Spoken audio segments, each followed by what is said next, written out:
What's going on, everybody? Andre Dorsey here with the DmGaming Morning Show, y'all.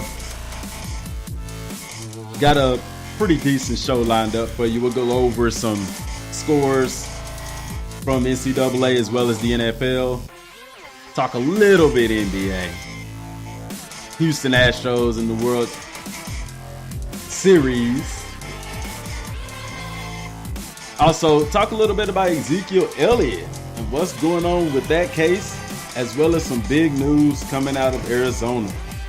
This is the DmGaming Morning Show. I'm your host, Andre Dorsey. You can follow us on Twitter at DmGaming5. That is the number 5. Don't spell it out. Just put the number.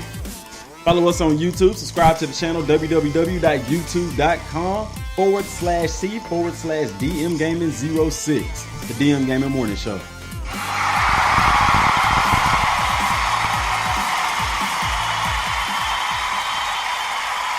There you go. There you go. There you go. Welcome to the DmGaming Morning Show. I am your host, Andre Dorsey, and we have a decent show lined up for you. Won't hold you too long, y'all. Got some stuff I have to get taken care of today. I got an important call coming at about 8 o'clock. Around 8 o'clock. Hopefully they'll give us a call. Big news coming if that does come through. But I digress. Let's jump straight into it, y'all, with some college football scores from the past weekend. You know, the weekend before, we was right exactly about, upset alert central. Had some pretty big games here that's going to shape college football going forward. Starting off with number 25th ranked. This was a Thursday night game. 25th ranked Memphis over Houston, 42-38. Houston is a very good ball club. Memphis is having a very good season as well. Just going through some of the notable games, y'all. Tennessee losing to Alabama 45-7. No competition there for Alabama. The Crimson Tide rolling on. And at this point, it's almost like nobody's even talking about Alabama simply because you expect Alabama to be Alabama. Everybody's talking about the other teams that could potentially make it to the NCAA playoffs. And I mean, like I said, we already expect Alabama to be one of them. So they don't really come up in the conversation that much. But they will have to face off against Georgia in the SEC championship. And that is going to be one to watch. Will they slip up this time? I don't know. Big game between Penn State, undefeated, against number 19th ranked Michigan, y'all. And really, I thought Michigan would upset Penn State. But that was not the case.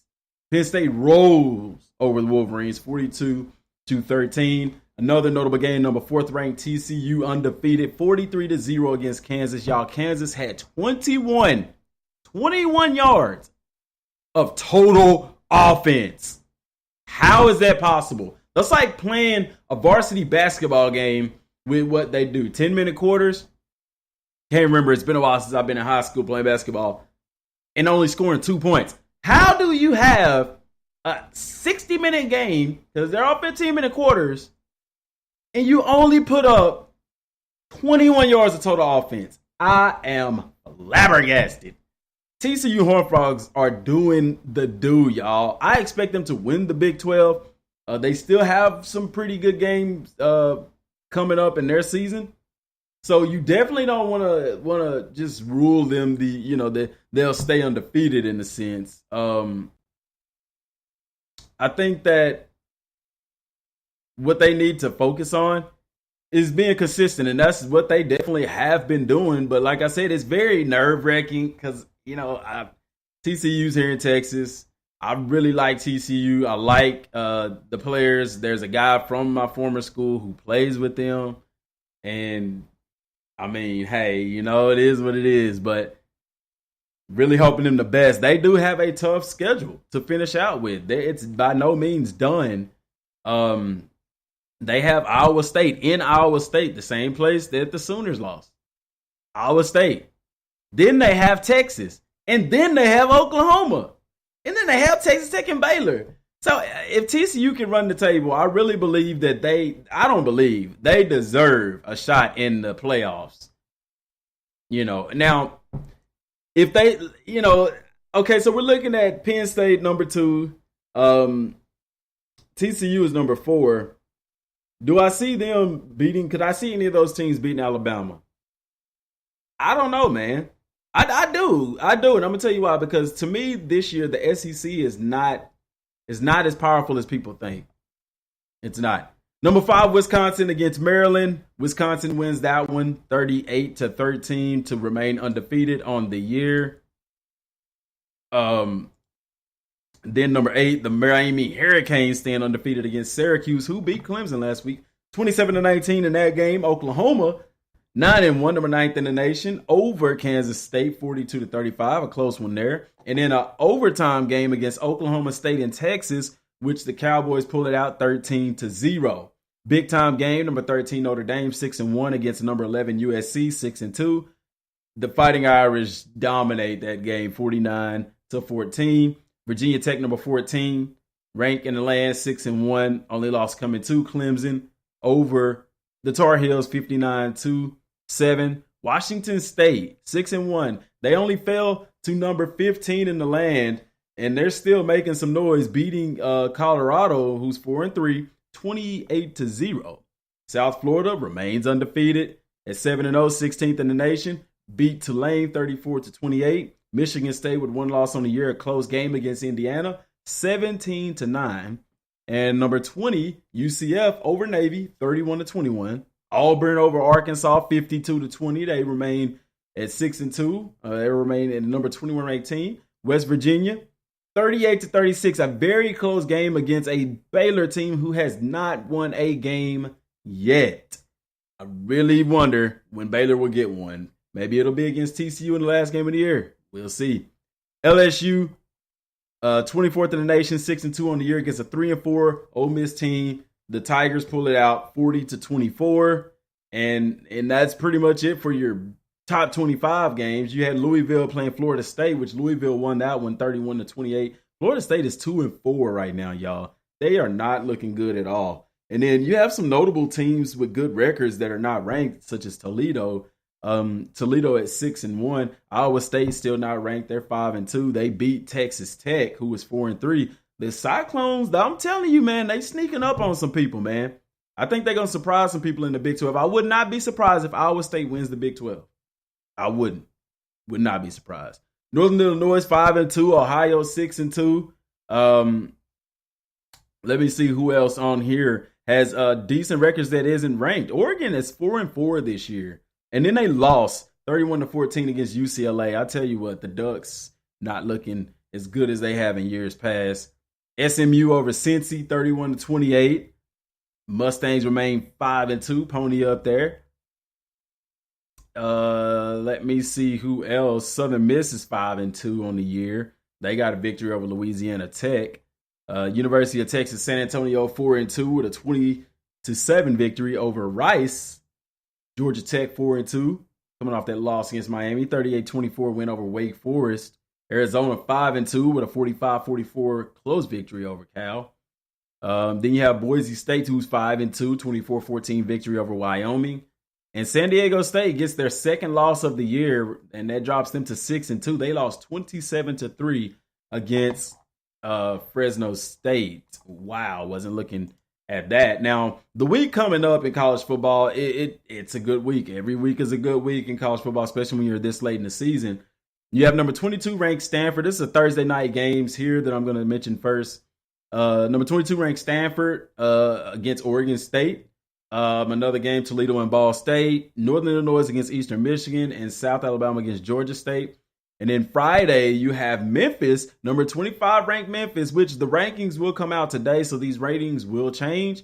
Not really that much because pretty much all the ranked teams won. I don't think any of the top 25 teams lost. But y'all, we have a huge matchup this Saturday, and I'm putting some teams on upset alert. Yes, upset alert weekend. First of all, Memphis against Tennessee. Memphis is a good team, but I'm putting them on upset alert against Tulane because if they don't come prepared, Tulane is going to upset them. Then you have Florida State against Boston College. That game is on Friday as well. SMU against Tulsa. And then the big games on Saturday. Number 2 ranked Penn State travels to Ohio State, number 6 in the land. They're 6-1. Their only loss coming to the Sooners. Very, very painful. I think Oklahoma State beats Penn State at home upsets number 2, and throws the college football world into another frenzy. I really do. Y'all heard me say it here first. Then Georgia, 7-0 facing off against a 3-3 Florida team. I'm putting Georgia on upset alert. Yes, Florida is a good team. You can't look at the records of these teams. You have to see how they play. And Florida hasn't been playing horribly. In Georgia, they're riding high. But one thing is known of Georgia, that they don't play well under pressure. You look at them in the SEC championship games against Alabama, things of that nature. Georgia, they don't know how to handle this. And I think they falter before this year is over. TCU, I'm putting y'all on upset alert too. Jeff Gladney, you my boy, man. And B Lions proud. But, man, I got to put y'all on upset alert against Iowa State, because if y'all do not come prepared for this team, which I don't know how you can't, y'all going to lose. TCU number 4 in the land. Number 5th ranked Wisconsin, 7-0 against a 2-5 Illinois team. Do not count them off. Upset alert. I'm telling you, it's upset weekend, Chris. Holler at Chris because he know what it is. Upset weekend, man. That's how it is. Clemson is 7th in the nation, 6-1 against a 4-2 Georgia Tech team. Clemson, if y'all do not come with it defensively, if you play defensively like you did against Syracuse, y'all are going to lose this game because Syracuse exposed Clemson. That quarterback, Dungy, man, the boy is awesome. Underrated, very underrated. But Georgia Tech runs a similar style offense, putting Clemson on upset alert. Miami, 6-0, number 8 in the land against a 1-7 North Carolina team. Miami, upset alert. Don't overlook North Carolina. Oklahoma, 6-1 against a 4-3 Texas Tech team. Upset alert. West Virginia, 5-2 against a 6-1 Oklahoma State team that's 10 in the nation. Upset alert. Oklahoma State. USC against Arizona State, 4-3. USC is 6-2, number 11th in the nation. Y'all know the drill. Upset alert. It's going to be some upsets this weekend. I'm telling y'all. Now, Washington, 12th in the land, 6-1 against a 4-3 UCLA team. Same thing. But I'm looking at these games like, man, I'm smelling upsets. I'm smelling some big-time upsets. North Carolina State, 6-1 against Notre Dame, who just came off a big win against USC. They are also 6-1, number 16, number 13. I don't know if you would call it an upset, but Notre Dame, you better not count out the Wolf Pack. Oh, y'all know wolves are my favorite animals. Upset alert. I'm the ACC again. Man, Notre Dame better watch they back. Virginia Tech, 6-1 against a 4-4 Duke team, who is a good team. The Duke started out the year undefeated now until they played Miami, that was. But I digress. Virginia Tech, upset alert. Washington State against Arizona, 5-2. Washington State, 7-1, 15th in the nation. Upset alert. South Florida, 7-0 against a 4-3 Houston team. And I'm telling y'all, Houston is legit, too legit to quit. Upset alert. Hashtag this right now. Upset weekend, man. Michigan State against Northwestern, same thing. Upset alert. My goodness. Rutgers, 3-4 against 5-2 Michigan team. That's probably the one game that I think well, I'm not going to put Michigan on upset alert. I think they beat Rutgers. UCF against Austin Peay. I think they'll take that one. Buffalo against Akron, Arkansas against Ole Miss, Texas 3-4 against Baylor. I think Baylor gets the dub against Texas. Texas don't want to win this year. They don't. They've had some very close games though, but I digress. 5-3 Louisville against Wake Forest. I'm taking Wake Forest over Louisville. Louisville still licking their chops. They don't know what they want to do. I think they've given up on the season, me personally.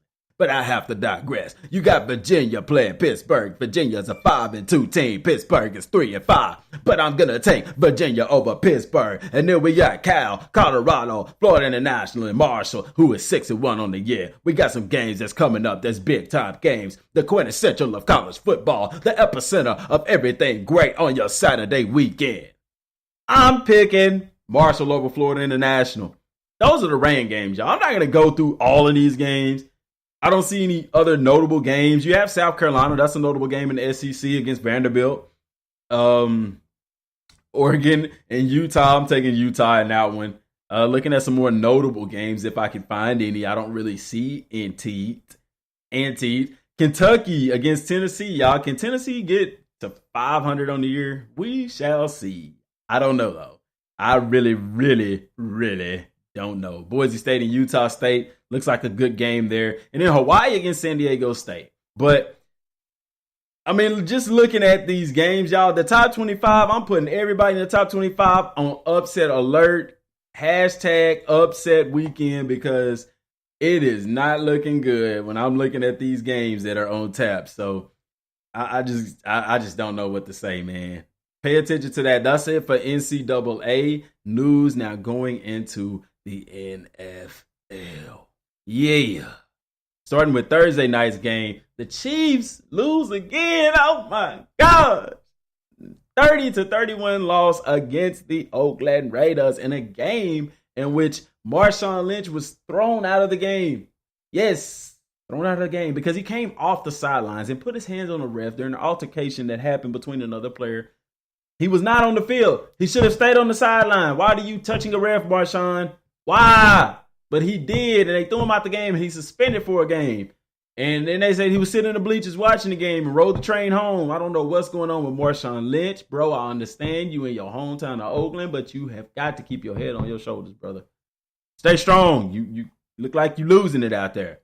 The Minnesota Vikings 24-16 win over the Baltimore Ravens. The Saints defense showed up and showed out in a 26-17 win over the Packers. Their coach is not happy at all in Green Bay. Hundley is just, I don't know, man. I think he'll eventually come into his own. But while you don't expect the backup quarterback to lead you to the Super Bowl kind of thing, you still expect him to perform, especially backing up a guy like Aaron Rodgers. Discount double check. The Dolphins 31-28 victory over the Jets, and the Carolina Panthers fall to the Chicago Bears 17. My goodness. 17-3. And I don't know, man. Chicago, Mitchell Trubisky, I'm just saying, man. He looking good out there, man. But actually, I mean, when you look at the score, like, it was an empty second half. Mitchell Trubisky didn't do good. I'm not gonna lie. He was 4 for 7 for 107 yards and 0 touchdowns. Howard ran the ball 21 times for only 65 yards. Y'all, this was a defensive game. There was no, if you're looking for offensive production, you did not find it in this game. Cam Newton, 21 for 34, 211 yards and 0 touchdowns. I mean, this game is just void of any offensive production whatsoever. But yet and still, the rookie gets another win. So notch it up for those guys there and continue on to next week, okay? The Cardinals, very big game there. They lost to the Rams 33-0. Ouch. And Carson Palmer goes down with a broken arm. Y'all, he's probably, I think they said he's going to miss 8 weeks to the rest of the season. So, man, that is another elite player who has gone down for the season. Now, you know, they do have a backup, and I think his name's Skelton, something like that. But the guy, he can play. He's won games for them before and things like that. And Adrian Peterson didn't run the ball a lot. I think he got the ball like 9 times or something like that. Not a whole lot. Now, my question is, are they going to use him more next week? I don't know. We'll see. They definitely are going to need to lean on that run game a little bit more. So I think he'll be getting more carries. But, you know, man, another big-time player goes down for a team, man. I've never seen so many top players be hurt in one season and out for the season. You know, these are season-ending injuries, and it's crazy, man. The Tampa Bay Buccaneers lose to the Buffalo Bills 30-27. The Jaguars, oh my gosh, shut out the Colts at home, which haven't happened in a millennium almost. Jaguars win at 27-0, and the Jaguars looking pretty good. People sleeping on the Jaguars, but don't sleep on the Jaguars. The Titans win an overtime game against Cleveland Browns 12-9 in a game where my boy went down. And I don't know, you know, the Titans and the Browns, I mean, you go into overtime against these guys. And I don't know. Cleveland Browns are having some big issues with their quarterback situation. They really are. Kessler started the game. Deshaun Kaiser was pulled. It just wasn't good. And this game is another one of those games that was just void of offensive productivity. But big time lineman, and who I feel like should be the cover athlete of Madden next year, Joe Thomas snapped a 10,000 snap. Like, he has not missed a game since he came into the league. He has not missed a single play since he came into the league. Over 10,000 straight snaps, y'all. And he's out. He tore his tricep. And that's crazy, y'all. Big kudos to him. Like, people don't pay attention to the offensive line like that, man. Y'all better not sleep on this offensive line, man. I mean, it's amazing.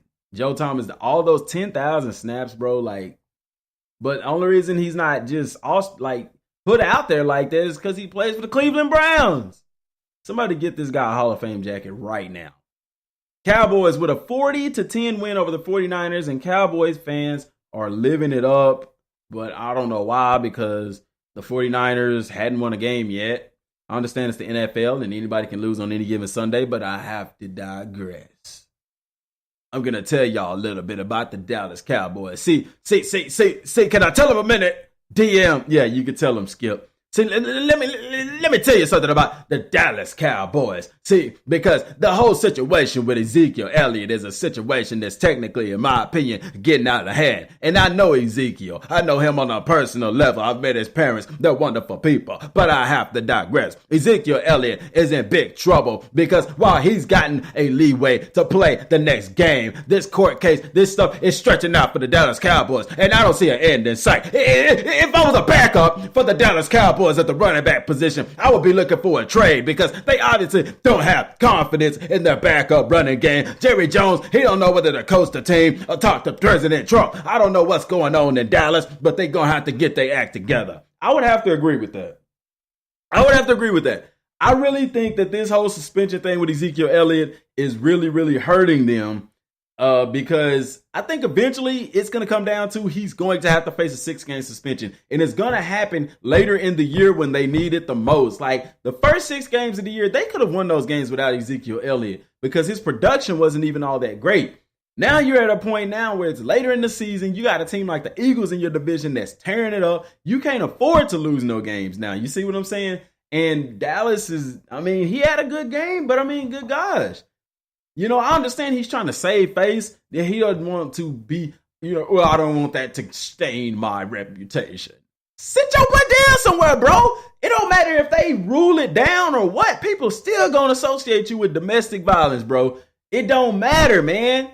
Why do you care so much? You hurting your team trying to stretch this out, man, because I'm telling you, I don't think it's going away. They might keep getting these suspensions. He is eventually going to have to serve that 6-game suspension. I don't think there's no way around it. I say that he should have served it at the beginning of the year, got it out the way. Now you at the middle of the season where you need him the most, and you running the risk of him not being there. I think the Cowboys made an awful decision. I think Jerry Jones, man, to me, y'all can say what y'all want, Cowboys fans. The guy he a piss poor owner, man. Excuse my language, excuse my French. Fries with cheese, not ketchup. But Jerry Jones, man, bro, chill out, man. Jerry Jones even made a statement about the anthem stuff, saying that it's bad for business for the NFL, that they're got sponsorships voicing concerns over the anthem, protests and things of that nature. First of all, it's not an anthem protest. They're not protesting the anthem. Can we please stop saying that? Second of all, man, the NFL always got sponsors talking about some stuff. You more concerned with money, Jerry, than you are about the actual people that's making you the money. Take the players away, brother, and you ain't got no team. And then to me, I ain't a fan of the Cowboys. You want to know why? Because to me, they all a bunch of jabronis, bro. I said it. You hear in DmGaming said, y'all boys a bunch of jabronis. If you smell what the Rock is cooking, jabroni. Because this dude is literally telling y'all not to do something that's not against the law, that if he cuts you from the team, that you can take him to court for that. He cannot cut you from the team because you don't stand for the anthem, because it's not in the NFL rules. Roger Goodell even came out and said they're not going to force players to do this.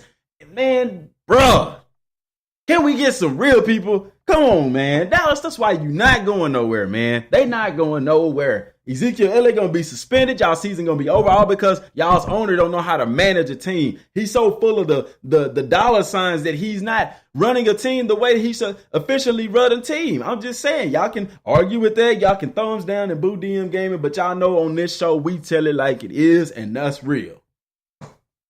Let's keep going.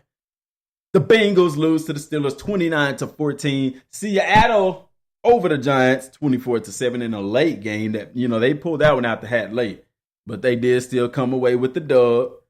And the Giants actually played a little bit better than what I expected considering the injuries that they have. The Chargers shut out the Broncos. Yes, you heard it right.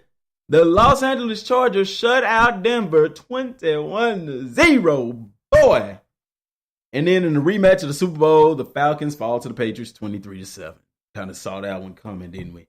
Big game tonight, y'all, between the Eagles, who have only lost one game, facing off against the Washington Redskins. It is a rivalry game. It's Monday Night Football. It doesn't get any better than this, John Gruden. Tell me what you think. I'll tell you what I think, Andre. The Philadelphia Eagles, man, I'll tell you what, man. Hey, that coach is doing some big things out there, man. Quarterback's playing good, offense playing good, defense playing good. They're not running the Tampa 2, but I'll tell you what, if they hit the spider through wide banana, I'm going to be proud, man. Go Eagles. Go Eagles. I'm picking the Eagles in this one, man. Picking the Eagles. I'm going to go with the Eagles too, man. I know my boy Goat going to be going for the Redskins, though, but I mean, I don't know, man. Carson Wentz, I just think they're going to do good, man. I really think the Eagles will do good in this game.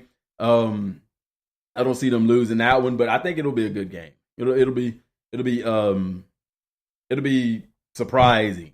And surprisingly, despite the number of sacks that the Patriots, y'all, backing up into some other stuff, the Patriots have been receiving, Tom Brady leads the league in passing yards, and I want to say touchdowns as well. Yes, Tom Brady, 40-something-year-old Thomas Brady. I think his name is Thomas. Tom is short for Thomas, if you ask me. But it's just crazy, man. And then Martavis Bryant he's wanting out of Pittsburgh. And then in Ezekiel Elliott news, the judge denies the NFL request to expedite the Ezekiel Elliott hearing. And that's the NFL's request. The NFL has failed in yet another attempt to speed up the process in Ezekiel Elliott's case. This article is coming from 24/7 Sports by a Patrick Walker. Y'all, so give him some credit. Go to 24/7 Sports to read that article. I'm not going to read that in its entirety. But just know that the NFL is trying to expedite that, and the judge, no bueno, my brother. No bueno. Not at all. Not today. But, that's interesting, the stuff that's going on, and I can't, when I look at the NFL season right now, I can't help but see injuries. I don't know, man. Injuries are running rampant, it seems like, in the league. And I know people say, well, we have social media, so we're paying more attention to these things and stuff like that. But I don't think that's what it is, man. I think guys are just getting hurt more, And not all of them are. You can't say, well, they're older players. They aren't older players. It's a mix of old and young. I mean, players are faster, players are stronger. We get that type of thing, but it's my brother.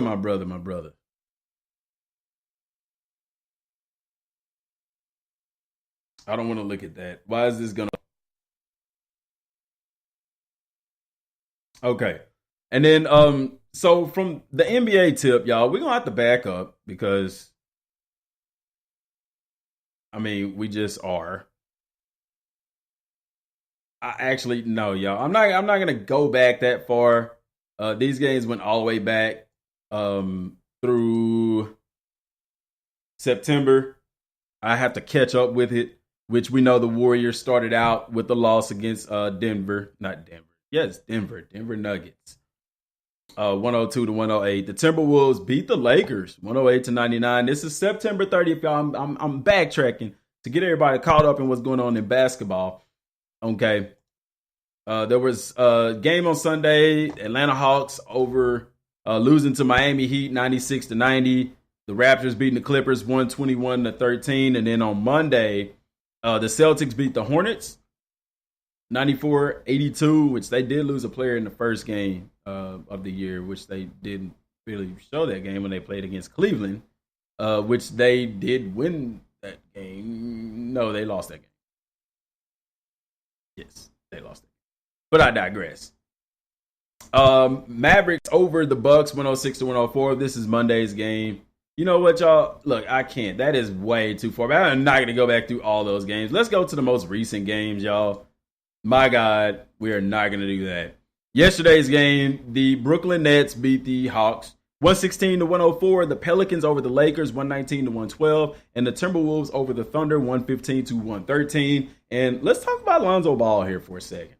Because it seems as if he has these spurts of great games, and then he has these spurts of mediocrity. And is it that he's inconsistent, or is that he's taking what the teams are giving him? Because let's be real, he's playing point guard. And what people fail to realize about the point guard position, the point guard is essentially the quarterback of the team. Like, your job is to take the ball and put other people in a position to score, and score when you need to, you know. As some point guards play different. You have some point guards that are scoring point guards. You have some point guards that are, get the ball to the open man type guys like Steve Nash, in his time and stuff like that. Guys that can move the ball around the court, have great court vision. And then you have those hybrids that do a little bit of both. When I look at Lonzo Ball, I don't see somebody that's inconsistent. I see somebody that's basically playing to the strengths and weaknesses of his opponents. In like this last game, he had over 12 assists. While he didn't have, I don't even think he scored 10 points in the game, he still had 12 assists. So that means that's 12 times that he set up one of his other players to put some points on the board. And if you look at 12 people scoring, if you were to give him 2 points for each of those, that's 24 points plus the points that he has. That puts him in the 30-point echelon area. So, I don't get all bent out of shape that, he only had 8 points. I mean, when the guy, if he had 8 points and 2 assists, then yeah, he didn't have a good night. But 12 assists means that you were responsible for at least 24 points getting put on the board, because that's what assists are. When you dish the pass, dish the rock to one of your teammates, and they score on the basket, be it a 3-pointer or a 2-pointer, whatever the case may be, still.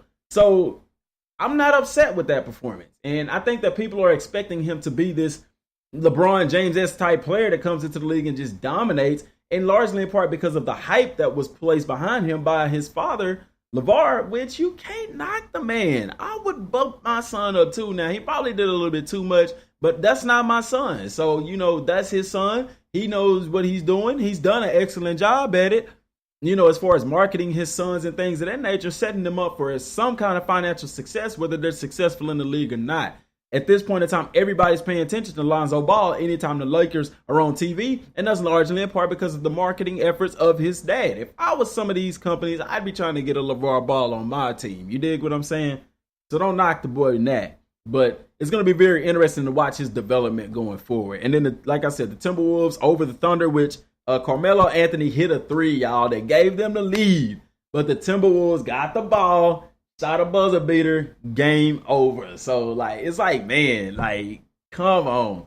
But it's way, way too early to start talking about, this team, if you're a Clippers fan, if you're a Thunder, if you're, Celtics or Golden State or Cavaliers, you can't just write your teams off this early, If teams aren't looking that good, you got to think there was a lot of off-season movement and acquisitions and trades and things of that nature. So you got to give these players time to gel with their respective teams and things of that nature. So for those of y'all that's jumping off and on bandwagons real quick, chill out. Tonight's game, you got the 76ers versus the Pistons. That game is at 6 o'clock. And then at 6:30, you have the Hawks against the Heat, a rematch of earlier in the month, in which the Heat won that game. So Trudell said he gonna be okay, just a little growing pains. Yeah, he'll be all right, man. He gonna be okay. But all in all, y'all, that's really all I got for the show today. Is not a lot of stuff going on, not a lot of information. Like I said, I do have some stuff I have to take care of, but I wanted to get back in the motion of doing this morning show, y'all, because the reason it's not live on YouTube is because we got another copyright strike to the channel. Very, very badly. What happened was we were doing a live stream. There was no video. The only audio was me talking, and there was a picture. It was for Dragon Ball Super, y'all. And this company out of Germany flagged the video. It was like, wow, what was copywritten in there? Y'all, I have been emailing this company 5-6 times already, emailing YouTube. Like, I've been trying to get answers and nobody's answering it. And nobody's answering me. I'm trying to find out what was copywritten in the video. The thumbnail, the picture that I used, because last time I checked in Fair Use Act, you can use a picture as long as it's for commentary purposes. That's why the news is able to use pictures and images and stuff like that without getting in trouble, because it's the news, their commentary, they're talking about stuff, and they're presenting a new element to it. And that's exactly what the chat was doing, y'all. That's what we were doing. There was no video. I'm gonna tell you what happened while they flagged it, because I titled the video Dragon Ball Super episode 111 and it was live. So they went through there on YouTube and they just seen it and they thought that I was streaming the episode because they're an anti-piracy company, and they just reported it. Because had they went in and watched it, they not only would have seen that I was not showing an episode, they would have also read the description to know that we weren't showing an episode, that we were just there to talk. But they would have also heard me literally tell people, guys, I'm not here to show an episode, because there were people who were upset thinking that I was showing the episode. No. And I even said it. I ain't showing no episode because I ain't trying to get my channel banned. But that's exactly what happened. So live stream is blocked. I'm fighting for it. I've put in a counter notification. They've actually responded back the same day last week, and it's under final review from YouTube, and it's been a week. I'm like, what are y'all reviewing? Seriously, if YouTube really upsets me, because they don't if they watch the video, they would be like, this isn't a copyright infringement. But they don't do that. They just trust the word of the company over the word of their own partners. But I digress. I don't want to get into that because it's going to tick me off. Trudell said, how do I like AD so far? I think he's doing good, man. I think he's doing good. Like I said, if you're talking about Adrian Peterson, that's not us all day. AP, someone call him AD. I think he's doing good. I really feel like since Carson Palmer is out, that they will give him the ball more. I would expect them to. I don't know why they wouldn't, to kind of get some pressure off the backup quarterback, who has been proven to win some games for them. He didn't have a good game yesterday, but at the same time, they didn't really give him the ball a lot. I don't know what's going on, why they're not giving these running backs the ball a lot. But just yesterday in general in the NFL, it was just not a very good offensive day in the NFL. It was more of a defensive showing yesterday throughout the entire league for the most part. So, but I think, like I said, with Carson Palmer being out, I'll be wanting to say Carson Palmer being out, I think that they will utilize Adrian Peterson a lot more. And I think he's excited for it. I think they're going to go into that backfield. That's just the norm. That's what you do when you bring in a backup. You kind of lean on the passing, the running game a little bit more to open it up for the backup. But this backup, like I said, he's been proven to win some games and all of that. But I have to digress. That's all we got for today's show, y'all. I really appreciate everybody that tuned in. Big shout out to Chris, Trudell, y'all, for stopping in, man. Tune in for tomorrow's show. And like I said, y'all, we got an important business call coming up. So hopefully I'm going to have some good news for y'all. We'll have to see how that goes. I want to thank everybody for tuning in. Till next time, and God bless.